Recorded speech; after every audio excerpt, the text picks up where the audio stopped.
All right, what's up, guys? So I'm going to do a whole video on 140, okay? I was going to do separate videos on these fights, but it's no point, all these fights this weekend was at 140, so I might as well, review them all in one video. Um, Mikey Garcia against Sergey Lipinets, which was the big fight of the weekend. We got Relikh against Ranzis Barthelemy, a rematch from the first fight from last year. And then we also got Julius Ndongo against Regis Prograis. Okay, so we got all those fights. Two of them were championship fights. One of them should have been a championship fight, but we're getting that championship fight in the WBC this weekend with Amir Iman and Jose Ramirez. Okay, so let's start off with Garcia against Lipinets. Great fight. It was a great fight. I don't know about you guys, but it was a nail biter for me. I'm a big Mikey fan, and see him getting hit that much by a puncher, a guy that's bigger than him. Lipinets was the first fighter that, well, not the first fighter that was bigger than Mikey, but the first fighter that fought like he was bigger than Mikey. Because Adrian Broner was bigger than Mikey, but Adrian Broner didn't fight like the bigger fighter. Adrian Broner just was afraid to let his hands go in that fight. Lipinets wasn't. Okay, Lipinets was coming forward throughout the whole time, doing big shots, heavy shots, especially going to his body. He was ripping Mikey Garcia's body. I thought at some point Mikey was going to get dropped. And I'm very surprised he didn't get dropped at all. Because Lipinets was landing more than any other fighter that fought Mikey. Definitely Mikey's toughest fight. I thought Lipinets won about 3 or 4 rounds. I say 3 or 4 because I can't remember which round, but it was one of those rounds where it was so close it could have gone either way. But I gave Lipinets around 4 rounds tops, okay? Every round was competitive, though, okay? A lot of those rounds were close rounds, okay? When I saw the scorecards, I wasn't really that upset. I think the fight was close, but I didn't think it was, like, debatable. I didn't think it was a toss-up or anything like that. I thought Lipinets did very good, but Mikey still was outboxing him. And the fact that Mikey got a knockdown in there really made it where I'm like, all right, Mikey definitely got this fight in the bag, okay? But Lipinets did good. He came forward. He kept coming forward. He was being very aggressive. He landed a lot of shots. He did well boxing. Boxing, he did good. He showed his power. He did good for a guy that only has like 13 professional fights, I know a lot of people didn't know who he was going into this fight. They thought he was just another guy with a title at 140. No, he's a good fighter. He's a good fighter. All right. Mikey had to go all out to win this fight, though. He did. He got hit more than we've ever seen him get hit. But the thing about Mikey Garcia and his best asset, in my opinion, is the way that he's a good boxer. All right, he's a pound-for-pound fighter to me.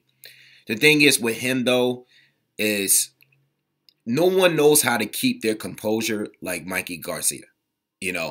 Mikey could be losing a round like he was in certain rounds in his fight. He's losing, he's behind, and he's getting hit a lot. He's backing up. He's against the ropes. He looks like he's in trouble, but he sticks to the game plan. He'll move out. He'll turn around Lipinets and starts going right back to the jab. The guy always keeps his composure. He doesn't look worried at all. Even when he's in trouble, leading towards fights, going into fights, the press conference doesn't matter. Like you fighting Broner. Broner's talking all this mess, this, that, and third. The guy always keeps his composure. And I think that's his greatest asset, in my opinion. Stick to the game plan. Do not panic. That's why he won this fight, in my opinion. That's why he was still able to drop Lipinets, because that left hook was the best shot that he threw at me outside of his jab. The left hook is what landed every time he threw it. That lead left hook. Lipinets was attacking, coming forward at one point, got a little greedy and got caught with that left hook and went down. But, the only thing, and if I'm gonna nitpick about Mikey, the one thing that I left this fight thinking to myself was Mikey needs to work a little bit more on his head movement. He has good defense, okay? when he's blocking punches with his gloves, he sees them coming. He's good at that. But he doesn't have the greatest head movement, okay? If he's going to stay at 140, he's going to fight guys like a Regis Prograis who has his guard, he usually drops his guard and he's coming in. Regis, if you watch his fight, he's good at slipping punches. He's good. He has that good upper body movement. Mikey doesn't really have that, okay? He doesn't really have that. And I think if he fights certain fighters, especially big counter punchers, he might have more issues with them. This is the first fight that Mikey had that other fighters going to watch thinking that they can beat him. Even though he won this fight, this is that one fight where people are going to be like, you know what? I seen some weaknesses. I seen some flaws with Mikey. I think I could beat him.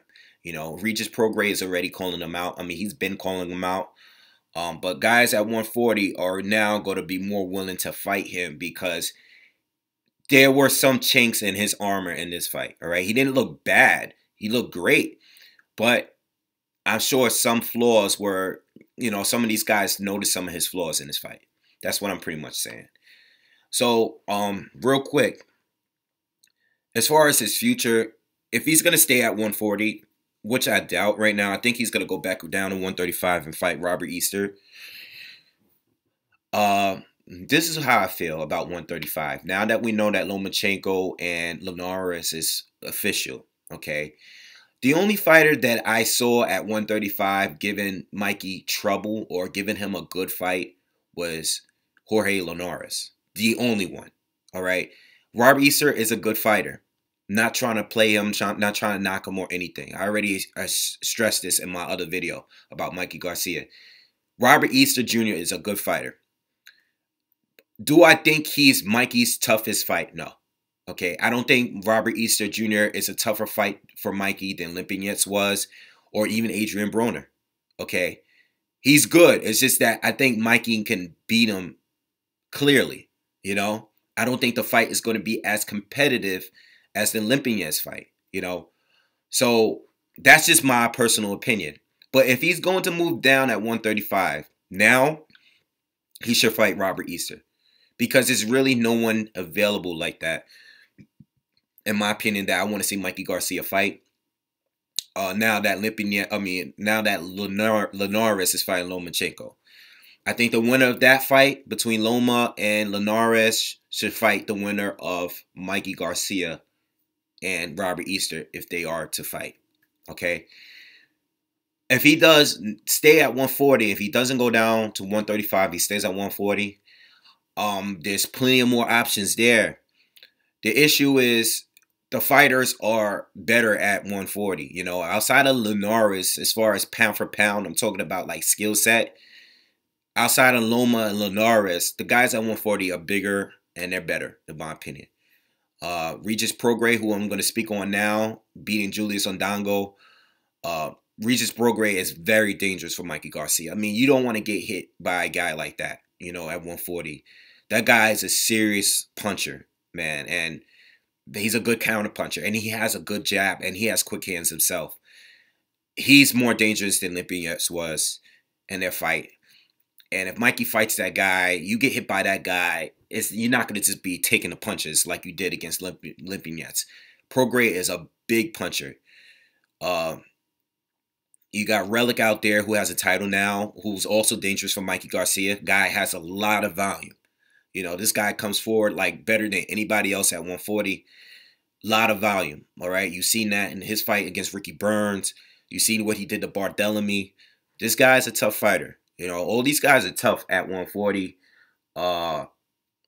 It's not many easy fights out there at 140. Especially as far as the title holders or the top fighters at that division. It's not really many options up there. All right. So let's talk about Regis Prograis beating Ndongo. I'm not really surprised. I'm surprised it was that quick. Okay, because I've seen Regis Prograis fight before. I see him fight some solid guys coming up. I didn't think he would knock out Ndongo that quick, but I'm not surprised at the knockout. Okay, Ndongo never rated him that high.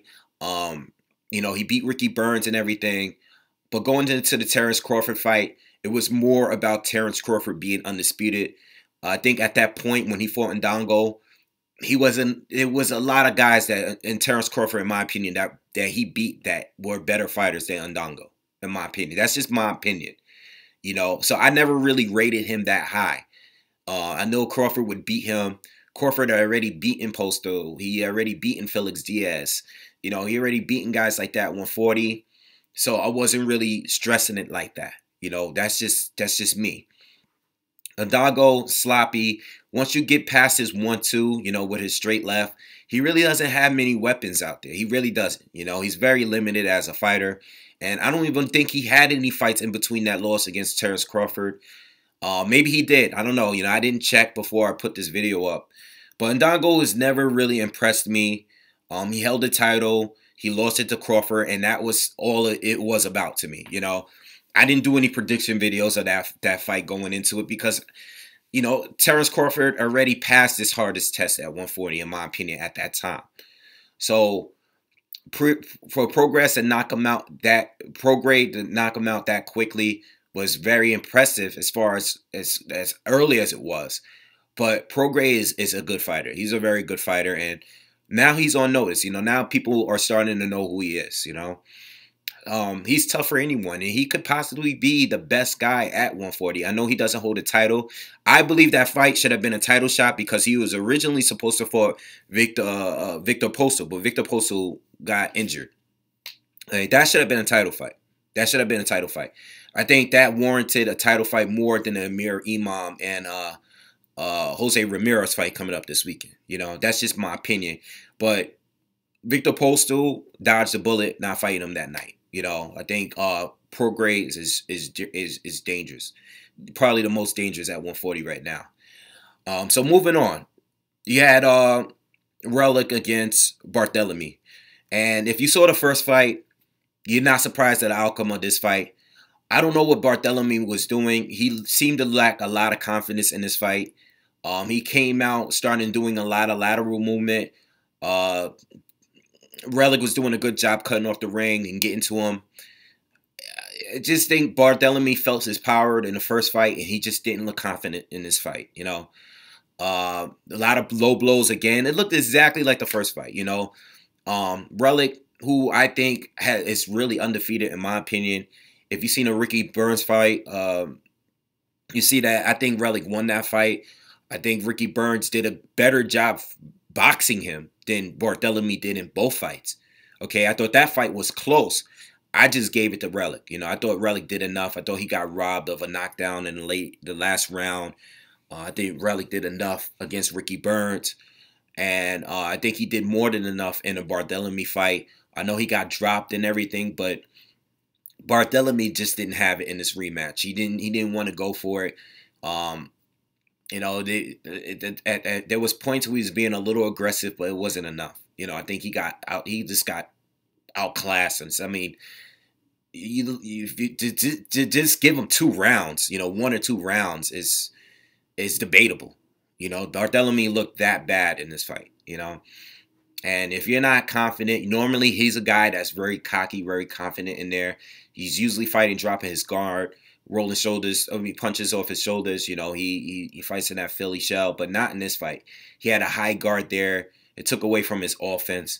He looked terrible. He looked terrible in this fight. He didn't look like he really wanted to engage with him, and he kept throwing low blows and holding. And Barthélemy had no offense in this fight. You know, for someone, Barthélemy has always been a top fighter at 135 and 140 for years now, and for him to get beaten that bad just goes to show how good Relikh is. So Relikh is another fighter that's extremely dangerous, has power, brings the pressure better than anybody, and has a lot of volume. You're going to get a full, if you're going to fight this guy, if you don't knock him out, he's going to give you 12 rounds of hell. So he's dangerous. Prograis is dangerous. I think the both of them are more dangerous than anyone at 135 for Mikey Garcia. 140 is very interested now. Very interesting division right now. You know, I think right now, if you're not talking Mikey Garcia, I think Prograis and Relikh are the other two best at 140 in my opinion. Those are the other 2 best fighters at 140. All right, so I'm gonna stop this right there. Let me know what you guys think. Who do you want Mikey Garcia to fight next? What do you think about Prograis and Relikh and all the other fights? You know, how did you see those fights going? But 140 is a real division now. It's we all set to see some good fights. Let's get some unification fights. And I can't wait to see what happens next. So let me know what you guys think. Make sure you guys hit subscribe, and I'll see you guys. I'll probably do 2 more videos today. I'm gonna try to put out 2 more, but I gotta run out for a little bit. Gotta get a haircut. I'll see you guys on the next one. Peace.